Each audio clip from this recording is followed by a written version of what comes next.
eskalasi konflik hukum antara pakar telematika Roy Suryo dengan para pendukung mantan Presiden Joko Widodo memasuki babak baru yang kian memanas. Merasa difitnah terkait tuduhan ijazah palsu dan keterlibatan dalam kasus korupsi lama, Roy Suryo secara mengejutkan melakukan serangan balik dengan melaporkan 7 nama besar yang dikenal sebagai loyalis garis keras Jokowi ke Polda Metro Jaya. Di sisi lain, langkah hukum Roy Suryo ini langsung memicu reaksi keras dari advokat kontroversial Firdaus Oiwobo. Menanggapi manuver tersebut, Firdaus memberikan sederet pernyataan menohok yang menyudutkan posisi hukum Roy Suryo. Berikut 5 reaksi keras Firdaus Oiwobo, versi Cumi Top 5. Ketegangan antara Roy Suryo dan para pendukung setia Joko Widodo mencapai titik didih baru setelah Roy Suryo resmi melaporkan 7 orang loyalis Jokowi ke Polda Metro Jaya. Advokat senior Firdaus Oiwobo langsung melontarkan kritik tajam. Dengan gaya bicaranya yang lugas, Firdaus menyebut langkah hukum yang diambil oleh pakar telematika tersebut sebagai sebuah lelucon hukum yang tidak berdasar. Lantas seperti apa penuturan dari kubu Roy Suryo mengenai laporannya terhadap 7 orang tersebut? Dan bagaimana pandangan Firdaus Oiwobo? Ya, di SPKT kita tadi konsultasi dan lebih jelasnya, saya hari ini belum bisa cerita banyak, tapi insya Allah pasti semua akan kita jelaskan. Hari ini tepat tanggal 8 Januari 2026, ada 7 terlapor yang dilaporkan oleh Mas Roy, atau ada 7 orang yang diduga melakukan tindak pidana pencemaran nama baik dan fitnah. Terkait apa Pak laporannya? Laporannya itu ada 2 klaster. Klaster yang pertama itu ada 5 orang, ya. Tadi sebetulnya sudah disebutkan inisialnya oleh Mas Roy, ya. 5 orang itu diduga telah memfitnah Mas Roy bahwa Mas Roy punya ijazah palsu. Dan kemudian ada beberapa pernyataan-pernyataan yang menurut Mas Roy itu merendahkan harkat dan martabat beliau. Klaster kedua itu yang memfitnah dan mencemarkan nama baik Mas Roy terkait tuduhan Mas Roy terlibat dalam tindak pidana korupsi proyek Hambalang. 7 orang ini tentu adalah pendukung Pak Jokowi. Ya, siapa saja orangnya? Tadi sudah disebutkan inisial-inisialnya. Kalau saya nggak salah tuh ada yang inisial A, ada yang inisial B, ada yang inisial C, ada yang inisial F, ada yang inisial, ya intinya adalah sudah ada inisialnya. Kalau saya melihat laporannya tadi nggak ada nama saya, hanya dan kawan-kawan.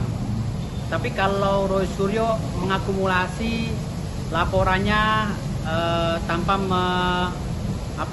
melihat daripada lokusnya, temposnya, ini konyol. Kalau masalah ijazahnya palsu, mungkin ada yang menyebut Roy Suryo tuh ijazahnya palsu, mungkin ya. Tapi kalau saya rasa ajas presumption of innocence, ajas praduga tak bersalah yang mereka ucapkan sesuai dengan amanah pasal yang ada, pasal 80 yang ada di dalam Undang-Undang Nomor 48 tahun 2009 tentang kewenangan hakim atau kekuasaan hakim.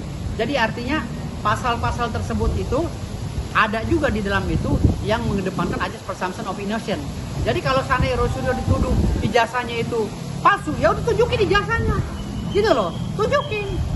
Gitu kan, kalau nggak mau tunjuk di media, tunjukin kepada kami, gitu loh. Kalau memang mereka bilang itu ijazahnya palsu, tapi kalau saya nggak pernah nyebut itu, saya hanya selalu mengedepankan ajas presumption of innocence. Firdaus Oiwobo juga melontarkan kritik pedas yang ditujukan langsung kepada tim hukum Roy Suryo. Ya, Firdaus menilai bahwa laporan balik yang diajukan pihak Roy Suryo mencerminkan ketidakpahaman yang mendalam terhadap konstruksi hukum dalam KUHP baru. Seperti diketahui, Roy Suryo secara terang-terangan menyatakan bahwa laporannya kali ini merupakan langkah strategis untuk mencoba efektivitas KUHP baru. Sementara, Firdaus berargumen bahwa sebuah konstruksi hukum tidak bisa berdiri di atas pondasi yang sedang goyah. Ia mengingatkan bahwa saat ini Roy Suryo masih berstatus sebagai tersangka dalam kasus dugaan penyebaran berita bohong terkait ijazah Jokowi. Lantas benarkah mencoba efektivitas KUHP baru menjadi alasan Roy Suryo melaporkan kasus tersebut? Dan bagaimana pandangan Firdaus Oiwobo? Pasal yang dilaporkan itu kita menggunakan KUHP yang baru ya, yaitu pasal 433 ayat 2 terkait dengan pencemaran nama baik, dan kemudian ada pasal 434 ayat 1 terkait dengan fitnah. Dan yang dilaporkan ini menggunakan KUHP yang baru. Nah, kalau dilihat dari kualifikasi deliknya, ini deliknya sama dengan yang dibuka oleh Pak Jokowi terhadap 8 tersangka itu, ya, yaitu pencemaran juga dan ada fitnah juga. Hanya bedanya Pak Jokowi melaporkan 8 orang tersangka itu menggunakan KUHP lama yang sudah diganti, ya. Itu kan KUHP-nya yang dipakai itu adalah KUHP yang berasal dari kolonial, Wetboek van Strafrecht, ya, yang usianya sudah 108 tahun. Sementara yang dilaporkan oleh Mas Roy ini adalah KUHP pidana baru, yaitu hukum pidana nasional yang sudah disesuaikan dengan nilai-nilai Pancasila Undang-Undang 45 dan kemudian juga kearifan lokal. Inilah ketidakpahaman Ahmad Kojinuddin, Abdul Ghafur sebagai pengacaranya tentang konstruksi hukum pidana. Inilah ketidakpahaman, ya. Si Abdul Ghafur, Ahmad Kojinuddin ini adalah orang-orang yang memang nyeleneh, ya, yang nggak mengerti tentang hukum tata negara dan nggak mengerti konstruksi hukum. Makanya hari ini ketika Roy Suryo ingin melaporkan atau sudah melaporkan kami, saya anggap ini pengacara tidak mengerti konstruksi hukum tata negara, konstruksi hukum. Bagaimana mekanismenya seorang tersangka yang juga residivis yang saat ini sudah menjadi kesakitan dengan melaksanakan pasal 31 dan pasal 21 KUHP, ya pasal yang lama ya. Ini harusnya tidak boleh melakukan administrasi hukum lain, kecuali dia harus melaksanakan administrasi hukum yang sedang dibuka oleh Pak Jokowi dan kami, gitu loh. Nah makanya mereka jawab di situ laporan kami. Karena apa? Karena Roy Suryo sudah menjadi tersangka. Seorang tersangka tidak boleh melakukan tindakan apapun, apalagi untuk menyerang orang. Karena di dalam pasal 21 KUHP, di dalam pasal 31 KUHP, seorang tersangka yang sekarang menjadi tahanan kota atau sekarang ini menjadi orang yang mendapatkan penangguhan penahanan dari pihak kepolisian, itu tidak boleh melakukan tindakan-tindakan yang akan merugikan orang lain. Gitu loh. Itu dimaksud dalam pasal 21 KUHP, pasal 31 KUHP yang lama ya.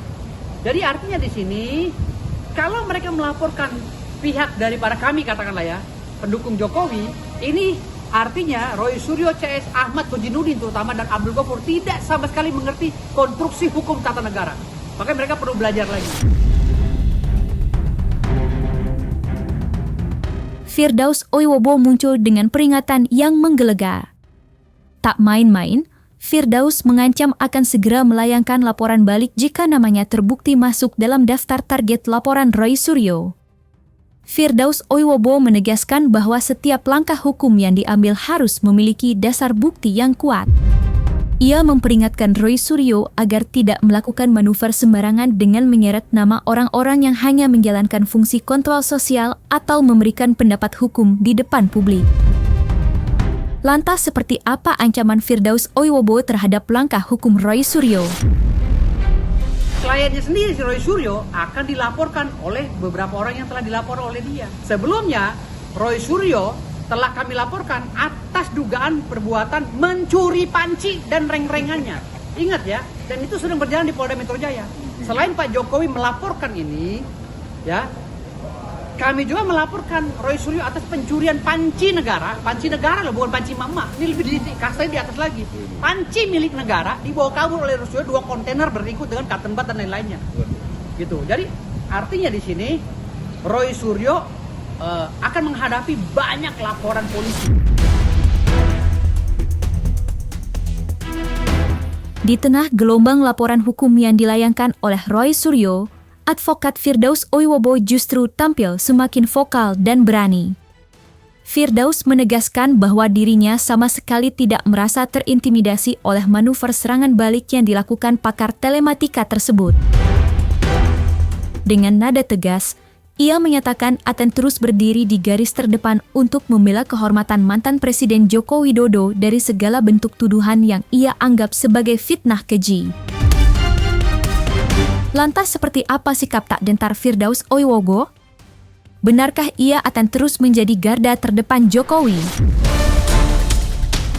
Ya kayaknya ada coba-coba untuk framing agar misalnya masyarakat teralihkan isunya agar kami di pihak maaf ya, saya nggak menyebut nama Pak Jokowi atau Mas Gibran sebenarnya, tapi dia udah nyebut, katanya yang dilaporkan kubu kami gitu. Kubu Mas Gibran dan Pak Jokowi. Jadi ya saya sebutnya gitu. Jadi bukan berarti saya mau mengkait-kaitkan Mas Gibran dengan Pak Jokowi. Tapi walaupun itu saya tetap siap untuk membela Mas Gibran, ya, Pak Jokowi dan Pak Prabowo. Bang, tapi abang merasa dirugikan nggak sama ada inisial abang di situ?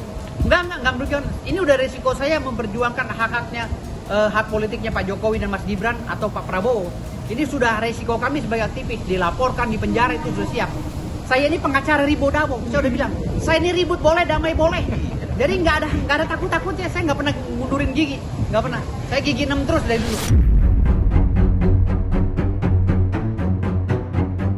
Perseteruan hukum antara Roy Suryo dan para pendukung setia Joko Widodo kini memasuki fase tipik nadir rekonsiliasi. Ya, Firdaus Uiwobo secara mengejutkan mengeluarkan pernyataan tegas yang menutup rapat segala kemungkinan upaya perdamaian. Di sisi lain, pengamat hukum Pitra Romadoni menilai bahwa manuver salin lapor ini akan menjadi bola salju yang membuat proses hukum bergulir sangat panjang. Lantas seperti apa penegasan dari Firdaus Uiwobo? Dan bagaimana pandangan praktisi hukum Pitra Romadoni? Bang, tapi ada rencana mediasi nggak bang? Ketemu sama? Nggak ada. Jadi saya jangan kan lihat muka Rusli aja, enak. Oh, berarti udah nggak ada. Nggak ada mediasi, nggak ada. Saya laporin balik lagi. Apa mau laporin rencana? Saya akan melaporkan Rusli, ada beberapa penghinaan dia terhadap saya juga, pasal yang sama, jadi akan saya laporkan di Apa Polda. tuh, Bang, yang dihina? Ada. Alat buktinya ada, udah ada. Saya akan laporkan balik. Iya, jadi biar Roy Suryo ini busuk di penjara. Iya. Bang, menurut Bang Peter sendiri endingnya akan seperti apa sih di kasus ini? Kalau saya sih melihatnya kasus ini bisa selesai 2029. Karena Hah? Karena apa ya? Karena saya lihat ini sudah masuk ke dalam ranah muatan politik. Kalau salah satu partai politik ikut juga melakukan tindakan hukum, ya, dan sudah bergulir proses hukumnya, berarti kan ada tindakan hukum yang dilakukan oleh partai politik juga di sini, sehingga ini makin membuat ruwet pembuktian dan pengungkapan kasus ini. Kalau seumpamanya kita mau fair, ini dulu dituntaskan, diselesaikan dulu nih, diuji dulu di persidangan. Kalau memang mau lapor nanti lapor kan gitu. Nah, sehingga ini menimbulkan persepsi seperti yang telah dibuat oleh beberapa YouTuber penasaran tadi. Berarti ada yang ini dong, ada yang ada yang terlibat dalam kasus ini kan gitu. Mereka nggak terima itu, makanya mereka laporin. Nah, kalau seumpamanya partai politik tersebut tidak terlibat, dia seharusnya cukup mengklarifikasi aja dan menjawab, karena ini kan hanya kritikan daripada YouTuber ataupun para aktivis media sosial.